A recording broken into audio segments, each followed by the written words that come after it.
Ladies and gentlemen, good evening. Welcome to the Town Hall.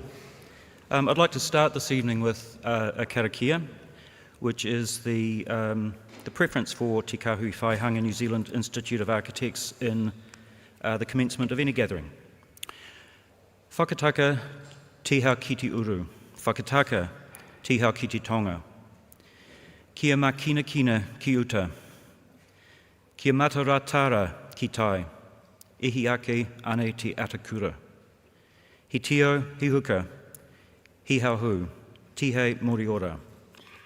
Cease the winds from the west, cease the winds from the south. Let the breeze blow over the land and let the breeze blow over the ocean. Let the red-tipped dawn come with a sharpened ear, a touch of frost, a promise of a glorious day. And I promise you today will be glorious. A few background things before I give an introduction.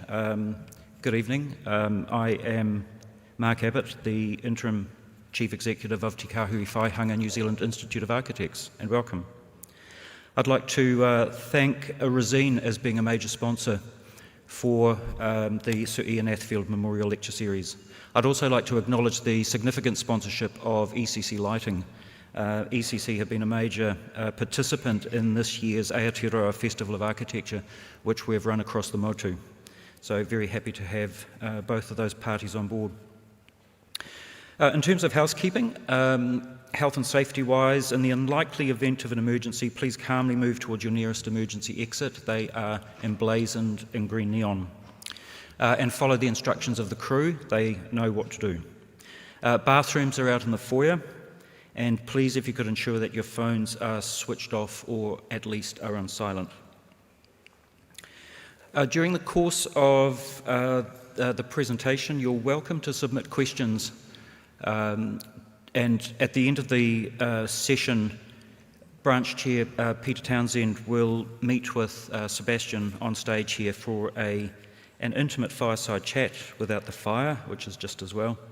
And those questions will be posed to the presenter. And you have up until the end of, effectively the end of the lecture, to submit those. Please go to slideco.com and use the code #Athfield to lodge that. I regret to say that there are no nibbles and drinks afterwards. I'm sorry, I'm in a state of austerity and I apologise for that. However, the Terrace Bar and Eatery across the square would be more than happy to house you afterwards, so please enjoy some conviviality across there. I would like to acknowledge that we do have a live stream. We've joined the digital age. We have a live stream in process, and our Western and Nelson branches are currently holding watch parties for this presentation. Next year, I would like to assure you that we will be taking the Sir Ian Athfield Lecture Series more extensively across the country. So those of you who are sitting in the background watching it on live stream will have the opportunity next year to actually experience the speaker in person. I would also like to note the contribution and commitment of the Auckland branch, especially Chair Peter Townsend, for making this event and for making the Aotearoa Festival of Architecture a success, an absolute success. Now for some background, and I apologise that I will take up more time than the speaker. The annual Resene Sir Ian Athfield Memorial Lecture commemorates the late Sir Ian Athfield, a singular and much-loved figure in and of New Zealand architecture. Affectionately known as Ath, Ian was knighted in 2014 and won more than 60 national and international architecture and design awards.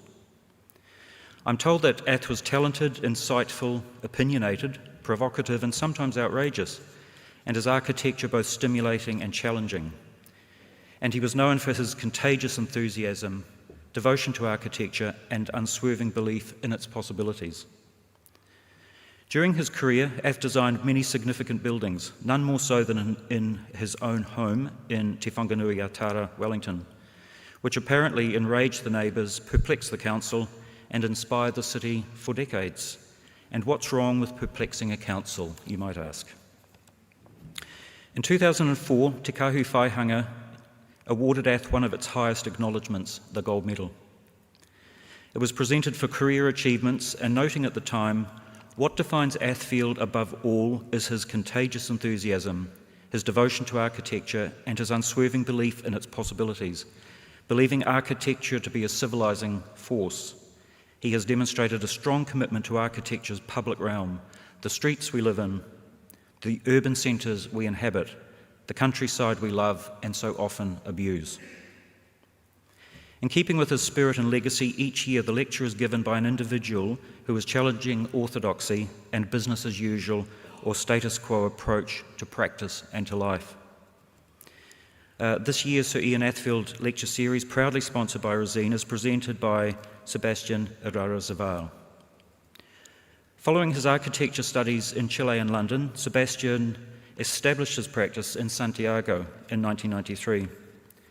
An architect and educator, he teaches at the School of Architecture of the Catholic University of Chile and has been a visiting professor at Massachusetts Institute of Technology, Università Nuova di Venezia and Politecnico di Milano. Through his practice, Sebastián works across civic, commercial, residential and education projects, and often at scale. His design philosophy encompasses the three pillars of care, connection and significance. In 2018, Sebastián was awarded by the Royal Institute of British Architects an international fellowship. This lifetime honour is conferred to individuals whose work captures the spirit of their homeland, yet transcends it to become international in influence. A justifiable connection to the spirit and legacy of Sir Ian Athfield. Please welcome Sebastián Irarrázaval.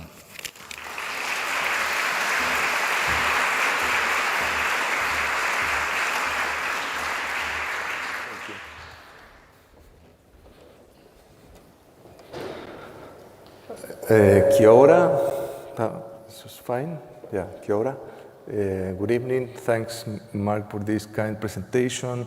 Thanks to all of you for being here, and to the New Zealand Institute of Architects for having me. It's a great honor to be somehow representing this important architect in New Zealand. The title of the lecture, as you can see, is Form Follows Courtesy. And the reason why of this idea of courtesy, for sure you can recognize this antithetic idea to the famous mantra, form follows function. So why I believe that courtesy nowadays is quite important, because we live in a world where vulnerability is every time increasing, no? So at least in countries like mine, we just live a social upheaval, very important social upheaval. There are in other countries, even in developed countries, now the solitude, for instance, is a great problem. And I think architects can, through modest approach, through buildings, help in this battle against vulnerability. And courtesy, that is one of the most important humane attitudes, that is part of the culture, it's not natural, teach us how to make people feel welcome and valued. And the importance of courtesy that teaches us how to behave when we are hosts, and at the same time teach us how to behave when we are guests, no? And in this sense, buildings, like people, can be guests, no? When they arrive to a place where there were no such a building, no? So they arrive like foreigners, and at the same time, buildings embrace, no, people and their experience, so we can, as architects, enrich their experience if we practice courtesy. Courtesy, in a more profound sense, teaches when we touch, when we do not touch, how to treat the adversary, how to treat the loved ones, our enemies even, no? But always with, let's say, with this sense of humanity. So in this sense, I believe, and this is what I hope I can share with these projects, is this, like the idea that building must be perfect guest and perfect host at the same time. One example, for me, is one of the best examples of this double condition is the building, the Palazzo Rucellai in Florence, that probably you know, which is not one of the most beautiful buildings of Florence, but also integrates itself in the surroundings through the proportions, through the measures, through a sort of silent attitude. But at the same time, it is a face, no? It is a face that not only through proportions, through measures, integrate, but also through actions, signifies some values of the owners of this building, no? That has to do actually with providing shelter, not just inside the building, but also outside it. So the facade of the building is a face, not as a boundary, but as a territory to be inhabited. So I will show you now 9 manners to be guest and host. So there are 9 projects. Some of them focus much more in strategies to become welcome foreigners in new sites. Others are most focused in this idea of embracing, of welcoming people. And there are others that I think achieve a better balance between two. Of course, architecture is not about this. There are many aspects that architects integrates in the project. No? So we'll talk also about technology, how the structure can characterize architecture and so on. But if there is something behind all the projects, it's this idea of courtesy, and I will also talk about the tools or the strategies to practice this idea of courtesy that I can advance. That is the discipline of translation. So you will hear me speak many times about translation. I hope that during the presentation at the end it will be better understood this idea, no? Because translation, that is actually a discipline, tells us how to interpret, how to read the signals of others. And translation is a medium for intercultural communication. And this is something that applies for sure to architecture as well. So one of the first projects I will show you is this pavilion in Shenzhen called Gimme Shelter. The second one is this public library of Constitución, that is a building done after a huge earthquake that we had almost in the same year as you had. This pavilion to celebrate the 120 years of the School of Architecture that was to be placed both in Santiago and Valparaíso. The School of Design. This house done with containers called Caterpillar House. This other one in the southwest part of Chile called Kāhui House. This school for children with different abilities near Santiago. This house by the sea called Jenga House. You will understand why it has this name. And finally, this modular hotel in Patagonia. So the first project is a pavilion. And was a competition, and the brief of the competition was to this earthquake just happened, and all the architects that were participating there were asked to show the projects for the reconstruction. And as you know, to rebuild a city after an earthquake takes no more than 5 years. 5 years is the minimum. So by then there was no such a project to show. So we thought that in this case we could, let's say, translate or rewrite the idea of the shelter, no?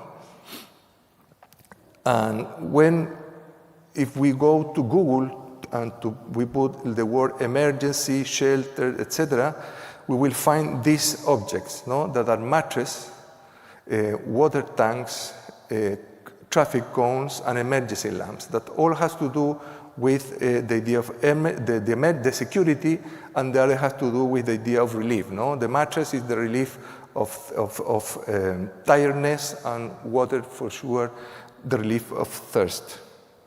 So with these elements, we reconfigure these elements in a way out of the ordinary in order to create new spaces for socialization and also to create signals of welcoming. The places for new socialization is a huge bed at the center of the pavilion done with mattresses, and the signals of welcoming are traffic cones transformed in Chinese lamps. No? So that was a way of having a conversation with the Chinese, of Chilean having a conversation with the Chinese culture. So here we're seeing a picture of the entrance. So this is the welcoming sign.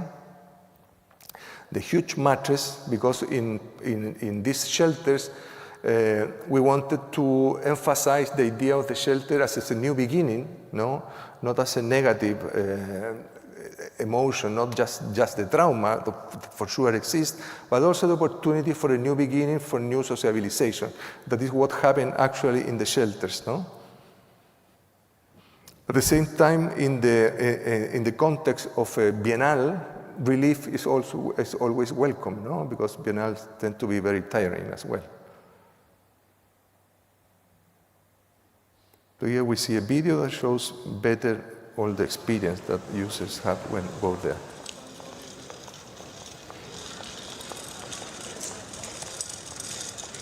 Here we work with a graphic designer, also with a musician.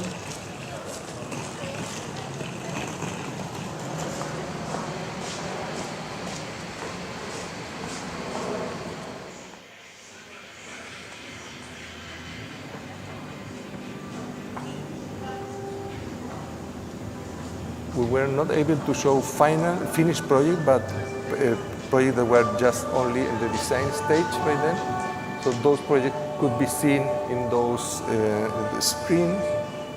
And there were some movies, Chilean movies on the background in order to give context.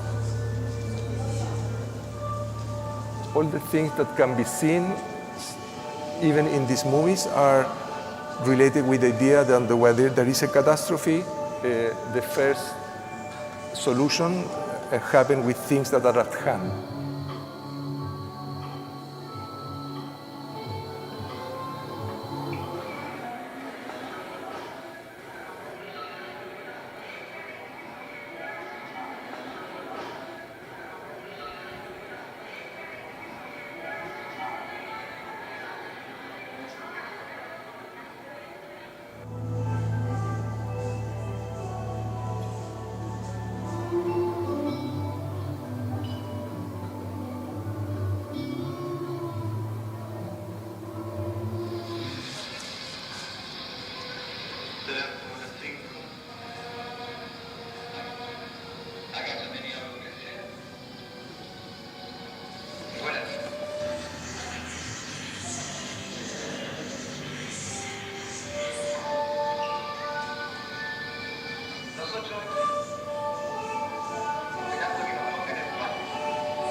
Well, the second project is the Public Library of Constitución that, as I said in the introduction, is a project that is formed part of the reconstruction of the city.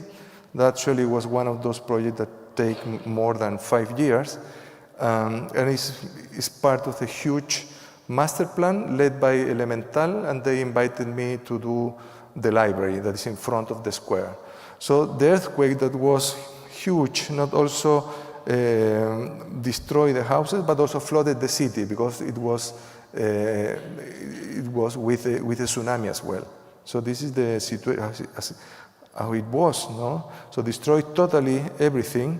And so we thought that there are many things in relation with this project. First, that for sure should be a welcoming project. So we took reference from the Palazzo Rucellai. So the facade will become, as I said before, not the line, not the boundary, but the territory to be inhabited, no? A territory of welcoming.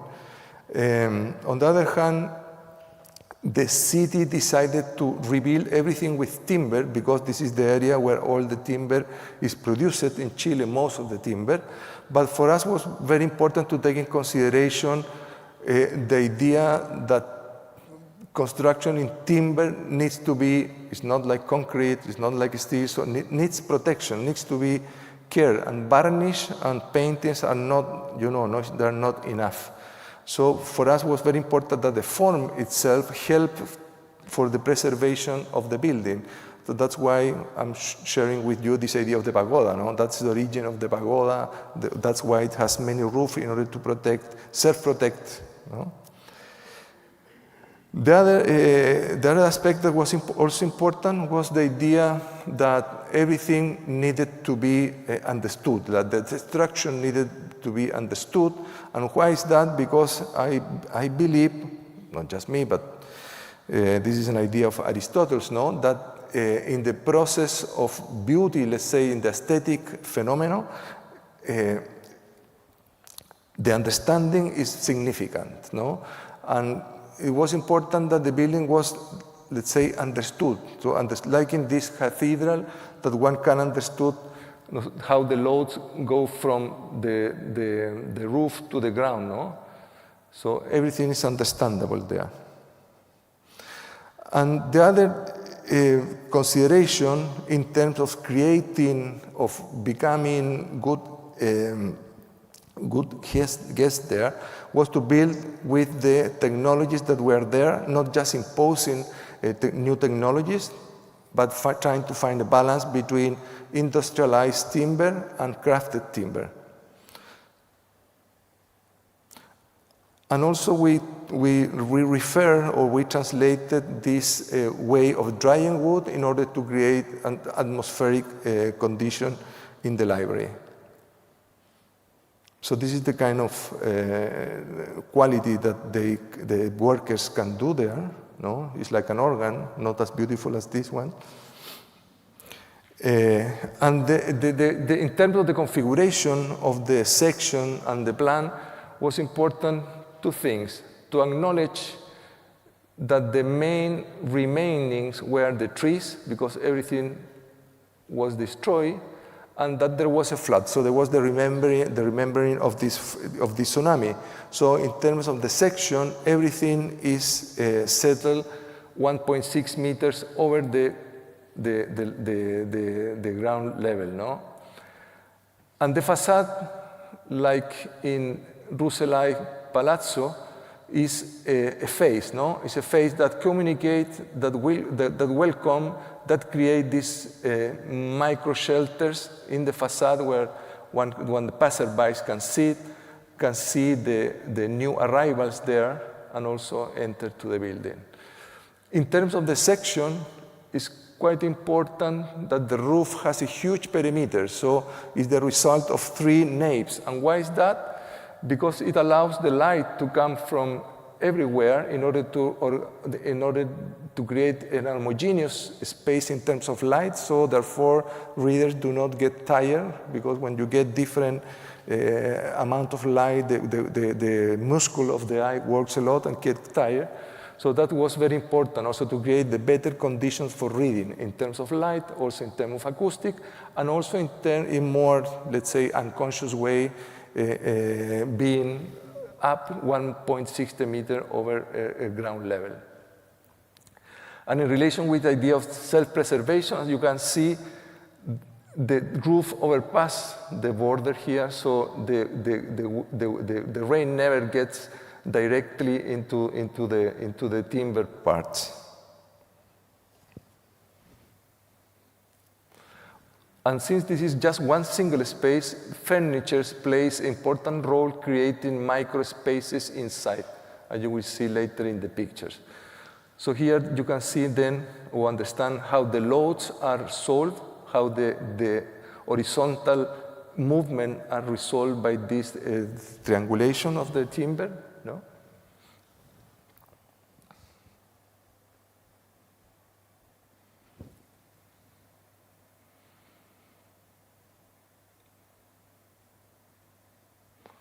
So I think this is the most important feature of the project. Even though, let's say, 90% is timber, this is concrete in order to protect it because it was regulated.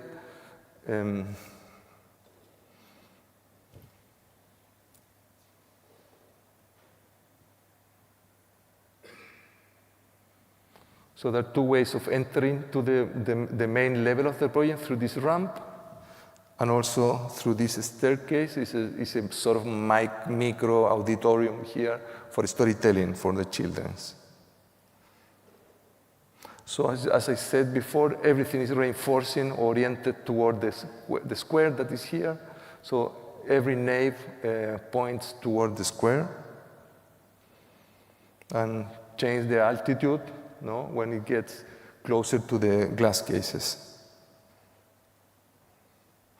The lamps that are here play not a role in terms of the lighting, but most in terms of communicating that this is not an institutional space, but most is closer to a domestic space. No?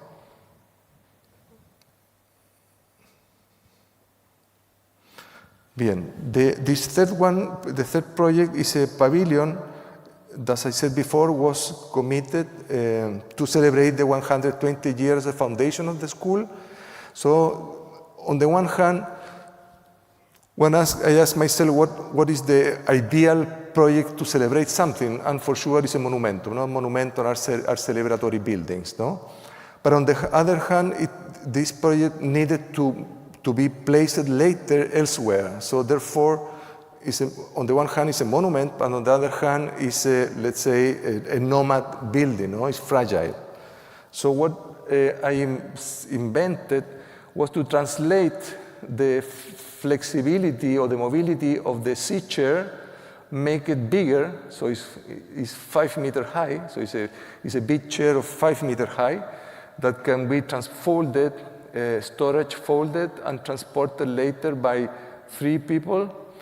And when it is placed that way, let's say the stability, you know, is better, and at the same time create a space for exhibition in what is similar to the buttress of the cathedral, no? And then a gathering space inside. The roof will be finished with a great balloon that you will see in the picture, an inflated balloon.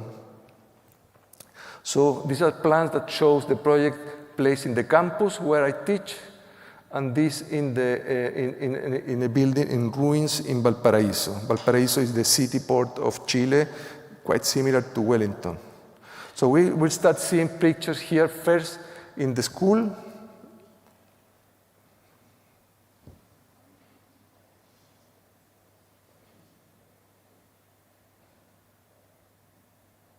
This is inflated balloon. It's inflated with a machine this big that can be on for days with a very low energy consumption.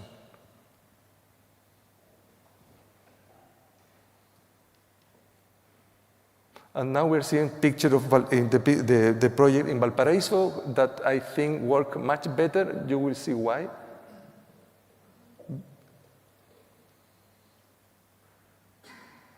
For me, it works very well because of this. This is the old building with the retaining elements and that are similar to this one, so that somehow there is a conversation here going on. No?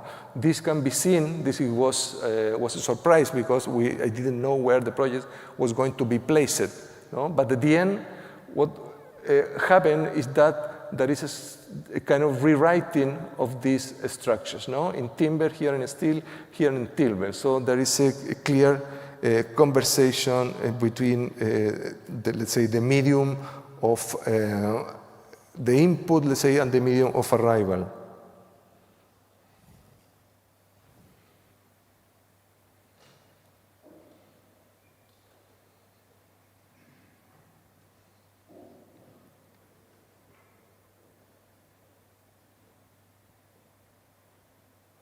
And this is the last picture of the project. I like it very much because clearly resonate with the monuments of Boulé, no? In a more distorted or ruined way. Well, this is the School of Design. That was a competition for professor of the school, where actually the same pavilion was built.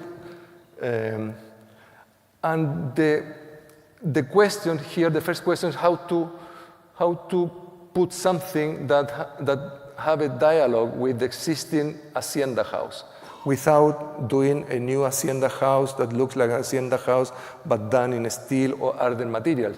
So what I thought that was important, because this Hacienda house somehow is in the mind of all the people that have been either student, teacher, etc., is the fact that there is a courtyard, that there are elements that are repeated, like say doors, windows are always the same, are like pieces of a catalog. And one of the most important for me was the idea that there are measures that are singular, but can be found elsewhere in South America, where all these Hacienda houses were placed by the Spaniards, no? that are restricted by construction, by the measure of the timber elements, that gives measures of 6 meters wide, 30 meters long, and 6 meters high. So I thought that a way of creating this dialogue was translating those characteristics to this new building. The courtyard, the repetition of windows and doors with the same size, and also the measure. So you will find in the new building rooms that has the same proportion, the same measures of the old hacienda.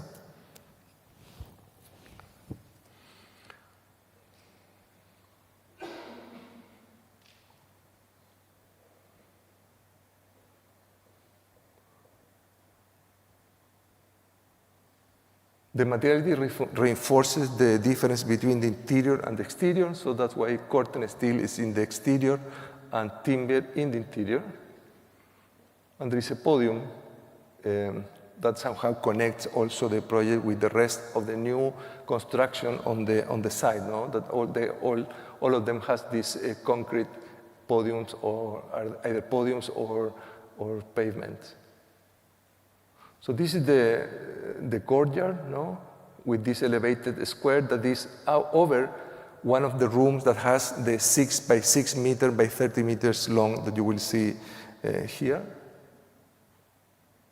That by the dimension are flexible space. Actually, in the chapel of the old hacienda, where we have the juries, but not also the juries, but also funerals, for instance. So it's a space that is flexible because of the measures.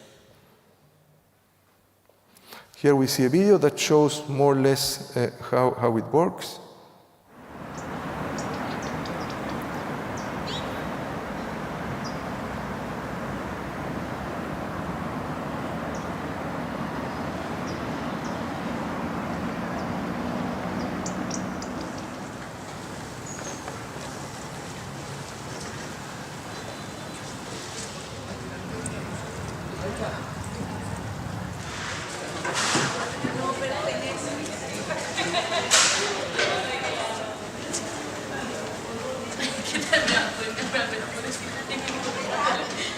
Fíjense la forma de las manos y las formas de los talones.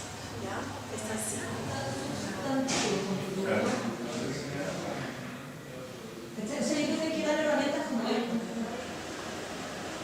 All the bones of the project are shown inside, no? The structural elements, even in the dividing walls, you can see the bones, the skeleton.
Well, this is a different project that poses different problems or different questions regarding how to develop with a site. And the main characteristic, as many sites actually in Chile, is that there is a slope. As you know, Chile is a long country along the Andes, so everywhere you can find site with a slope. It's very typical, no? It's not like in Argentina, everything is flat. So that here poses the problem how to deal with that. One possibility for sure was to cut the slope, but we didn't want that. So what we did was actually to blend the project when it touches the slope in order not to cut that much and produce, as you can see here, you will understand better later, these inclined elements become bedrooms, strange bedrooms that are like skylights at the same time, and also the entrance, one entrance. This house was done with containers, and the containers you have worked or you have seen many here, that sometimes you put it like this, but what we did here was create an intersection, interstition. Therefore, this interstition allows for two things: to create spaces with many fronts in order for cross ventilation and lighting, but at the same time allow us to have the circulations in between, and also to have two kinds of way to dealing with the landscape, one through the boxes and one in between the boxes. So this is the plan of the upper floor. This is the entrance. It's a scheme, it's a spine scheme, where master bedroom is here. That is the result of the addition of those containers. Here we have the circulation, and those are these strange bedrooms, that are at the same time skylights and bedroom. The swimming pool is also another container. And below, we have all the public spaces that are the result of a steel chassis that support what is on top. So those are the bedrooms, and this is the entrance.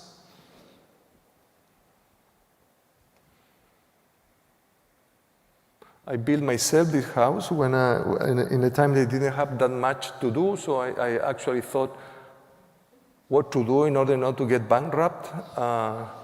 And I decided the easy way to do something was to work with something that is controlled, that can be repeated, that can be economic, not just in construction, but also in design. That is very important, So for me, it was a very good experience out of a problem that I think I later applied in project, not necessarily done with containers,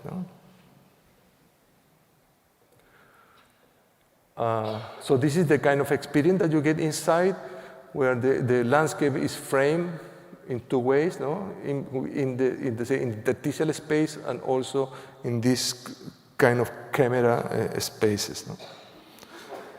Here you will see a video of the Travis band, the Scottish band Travis, that went and played in the house. I think shows quite well how it works.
Well, the house itself is really, really incredible. It's clearly done by someone who knows what they're doing and who knows this idea of framing not just the house and the experience within the house, but framing the landscape. As you look through the house,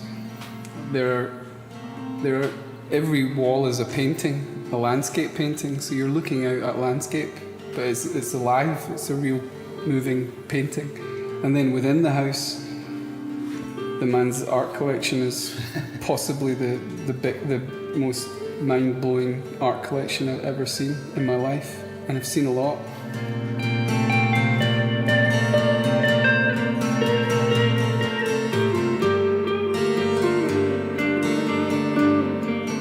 I think the idea of art is just people who make things.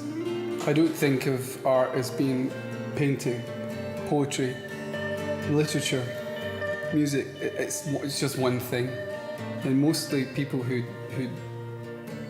would paint also write literature and also sing, or they do it all. It's just about making stuff, making a mark. You can trace that right back to the people who first put their hands on a cave and blew pigment over and left their. It's about leaving a mark, and I think we're part of that tradition still.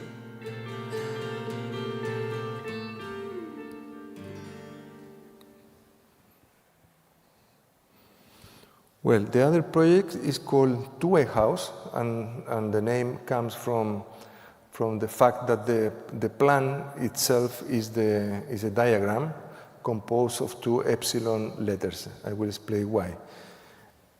The condition of the site was the following, that we have a lake, very long lake, with the sides perpendicular to the lake. Therefore, the views were on this direction. No? On the other hand, the sun comes from the back. And the other condition of the site that was full of native trees that we wanted to protect. So this shape was the best diagram to accommodate these requirements. First, because the 2Y shape allows us to enter the sun that comes from the back of the view during the entire day, having rooms with double orientations, like somehow like in the caterpillar house, but in this case not in a spine scheme, but in a 2Y scheme. We couldn't avoid cutting trees, and we also were able to place the kitchen at the core of the house, no? Becoming the meeting point. And this orientation also allows us then to have the longest view. In terms of how to deal with the slope, we adopt a similar scheme to the caterpillar house, the previous house, where part of the house fits the slope, which is that part, and the other one, they say, not cantilever is not the right word, but get horizontal, no? So it's in a similar condition. The house is entered through here. We passes through this courtyard that allows us to see the lake for the first time. Then we get here into the kitchen, and then we get down to the living room and the master room. So here you can appreciate the plan. So this part of the house is for guests. This is the master bedroom, the living room, and the kitchen here with the courtyard that I mentioned in this point.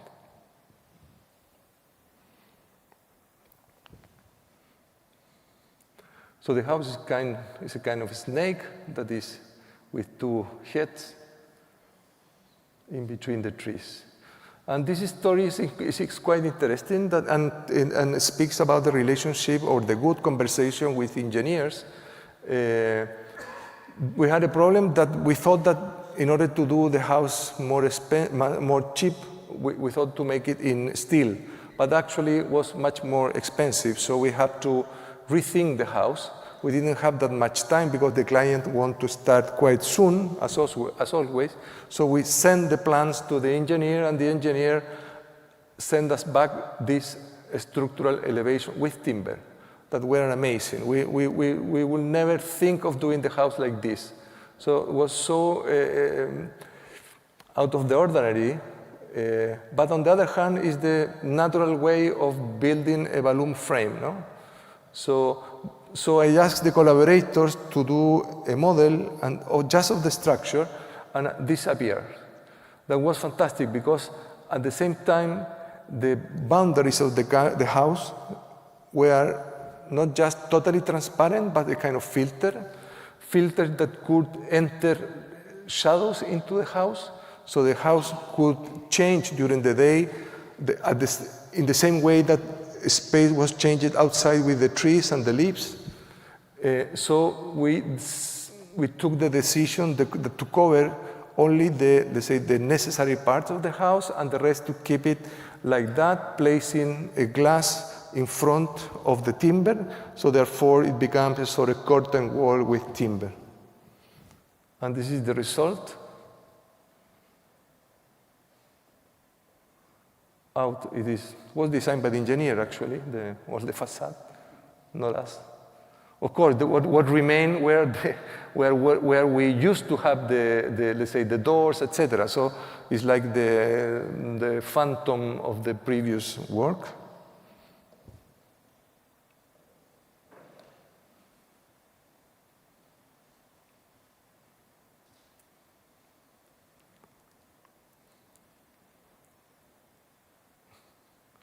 Now we see another video done by Channel 4 from Great Britain that visit the house with a journalist that is quite enthusiastic.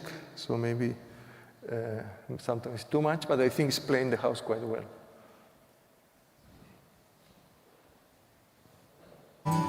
Tucked virtually unnoticed into the forest is the aptly named 2Y House. A timber structure made from locally sourced wood that straddles the sloping ground perfectly. Now that is amazing. Beautiful. And its entire form comes about because it's working with nature. It's hugging the hillside. Following the natural grade of the land, it's supported on timber posts so as not to disturb the surrounding vegetation. And the windows are positioned to make the most of these spectacular views.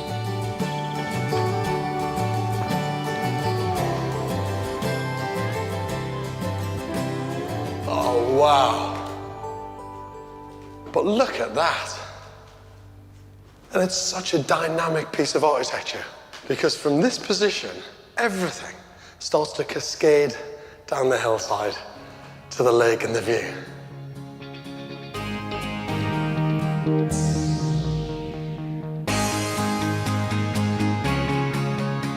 And this bit is phenomenal. It's a brilliant piece of design. It's a light well with staircases either side, but what I love about it is that the framing for the windows could have been vertical, but instead, the architects have put it all at an angle. It's just emphasized the cascade of the house. And then at the bottom of this staircase, boom. Just opens up into the most fantastic kitchen, dining, and living space. And it's here in the main living area where this timber home comes to life. With windows on 3 of its 4 walls, the open plan space is flooded with natural light. This is my favorite part of the entire house. And what a wonderful space. It goes up about 5 meters and draws your eye out across the lake and up to the top of the trees. It's architectural tranquility at its best.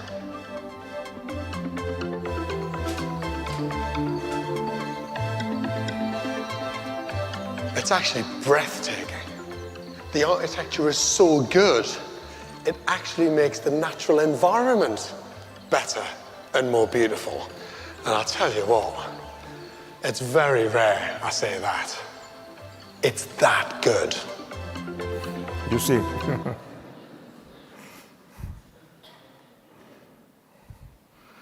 Well, this another project is a bit different. It's also a project with a great perimeter. It's a center, it's actually a school for children with different abilities, located in the outskirts of Santiago, in a neighborhood quite tough, with settlements, informal settlements, and also with some drug dealers around. So I think that was very, for sure, a very important input how to deal with that. And on the other hand, we have to do or to create a proper condition for the children to develop, no? So to develop with some sort of kind of where they could exercise freedom. We started the project full of prejudices. We thought that we were supposed to do everything easy for the children, and we were to talk to the director, an old woman, that said, no, you don't have to worry for the children, but you have to worry for the teachers, because the teachers are who are really stressed here. So you have to take care of them more than the children. And for us it was very striking, so we thought that somehow we were free, let's say, to experiment, because she said that the children needed to be prepared for life, no? To go outside, take the metro, hopefully work, etc. So we would somehow architecture could train them. So I have been always obsessed with the work of the Basque artist Chillida, that you are familiar with, but he's from the Basque country where it's full of ports, and he used to work to draw the ports and take inspiration from there. And what happened in ports, that ports are places, restricted spaces, no, where you have to create the bigger perimeter in the minimum surface, no? That is what happened here, no? You have a minimum area and maximum perimeter. And this idea of creating or excavating a maximum perimeter allows for some things to somehow, well, in this case, to create a boundary, no, that is clearly different to the interior. On the other hand, if we translate this in a project of architecture, no, we can think of those being rooms with different orientation, and also rooms that are separated, or classrooms separated from one another in order to avoid noise. That is one of the problems of this, with these children. And also this idea of producing a sort of labyrinth where we can move around freely. So the project took that ideas in consideration, did a translation of this. So afterwards, we have this sort of walled city, no, with a regular exterior with corridors along the walls that protect the school from the outside. But at the same time, even though it is a hard neighborhood, we thought that was important to have point of connections. So one point of connection is where the teachers are, that is here. The other one is where the chapel is. So this is like in Cementerio San Michele in Venice, where you can enter the cemetery. This is not the cemetery, but we can enter the complex, let's say, through the chapel. So those are point of connection with the city. And then inside, we have this labyrinth interior where the classrooms are separated by these interstitial spaces that allows, a bit like in Caterpillar House, to enter, to have frames through the interstitial space, but also to enter light to the inner corridors, no? So the inner corridors are always affected by natural light.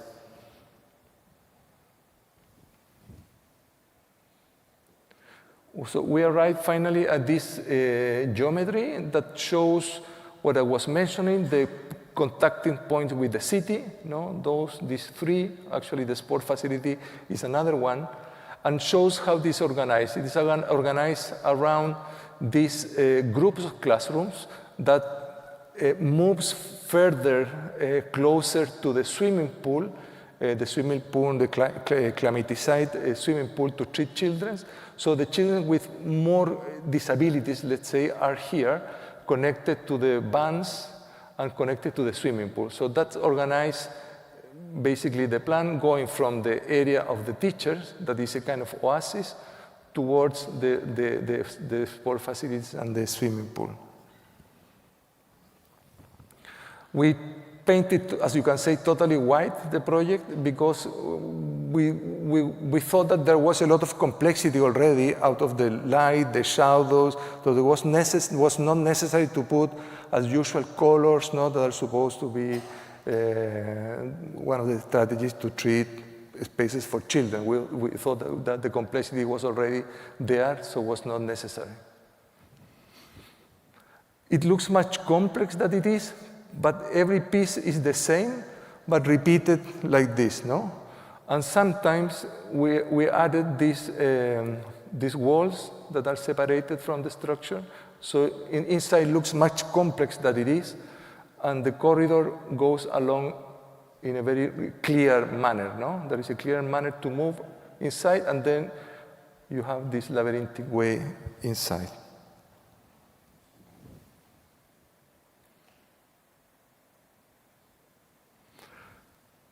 Here I wanted to highlight this idea, of because of the separation of the classroom, one can have the outer view and the outer light here in the corridors, that are connected to this. So here we see some pictures of the exterior. That's the tower of the chapel.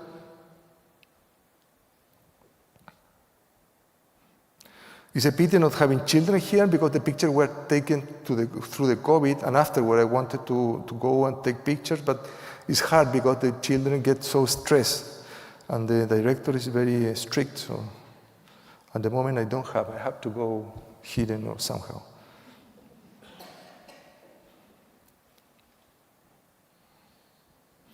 And here you can see the frontality of the classroom. That helps very well because they need to collaborate. So if there is a crisis here, the teacher that is there can assist and so on.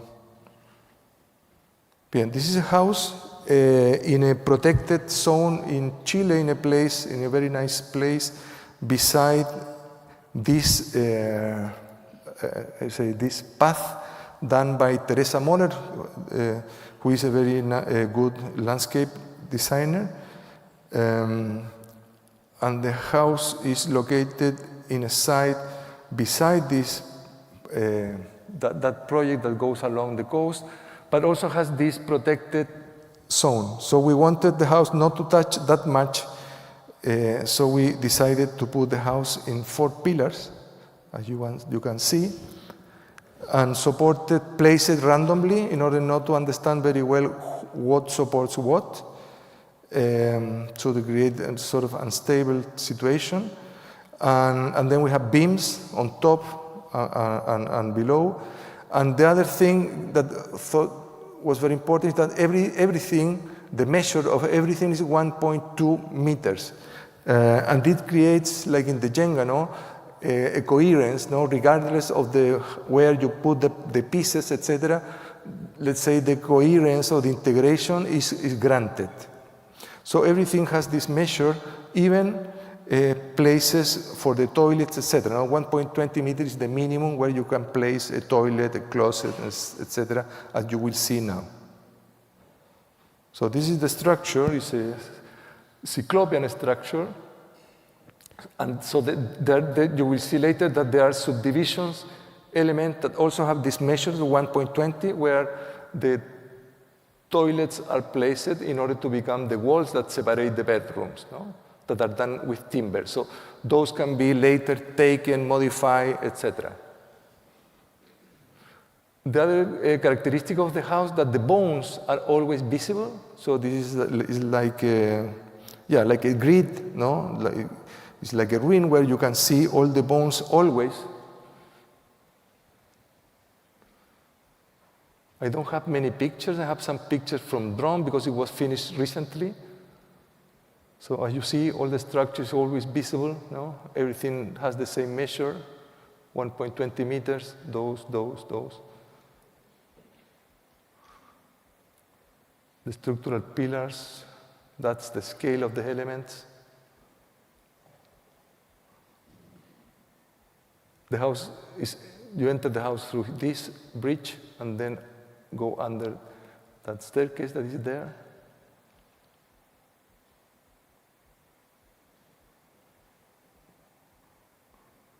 I have some videos that I shoot with my telephone. Sorry about that, they're not that good.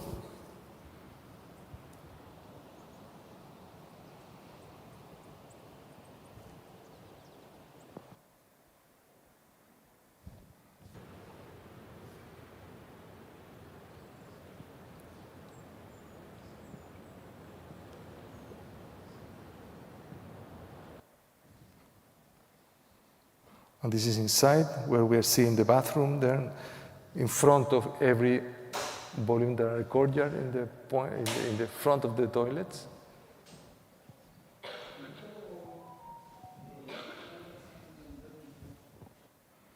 And here, what I mentioned, or the structure is always visible. There is a double floor for all the heatings that are inside. There are acoustic panels.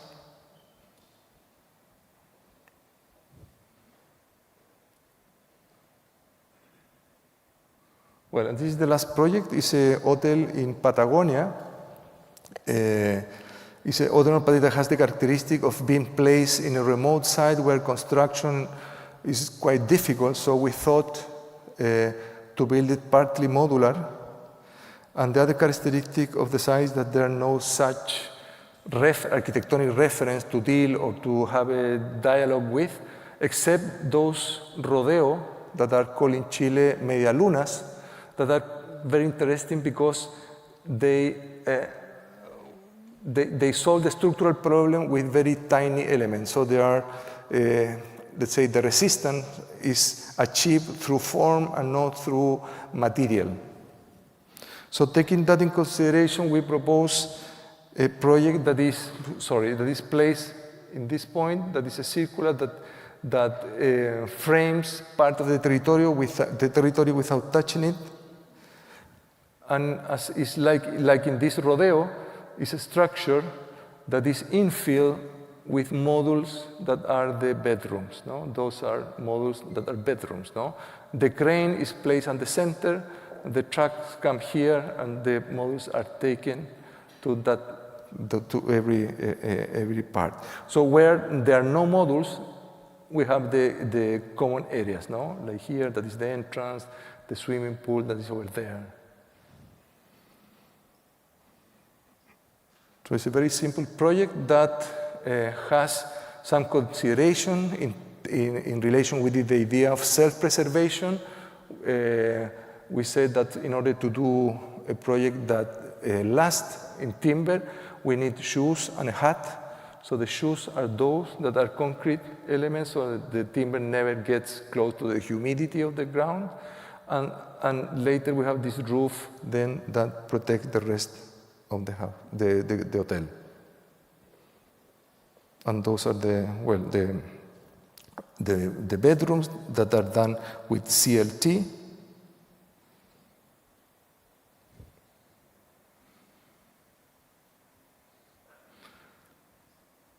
And I think this is the last picture. I don't want to give you a mission, nothing like that. This is not a TED Talk.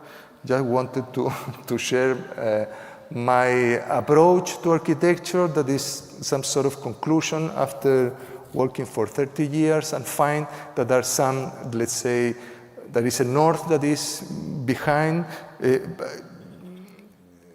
even though project architecture is a very complex endeavor. There are many, many things. No? We are like movie directors, we work with many people, etc. But just as I said, what I wanted to share, that is a sort of north that goes always with this, with all these projects. So many thanks for coming and for your time.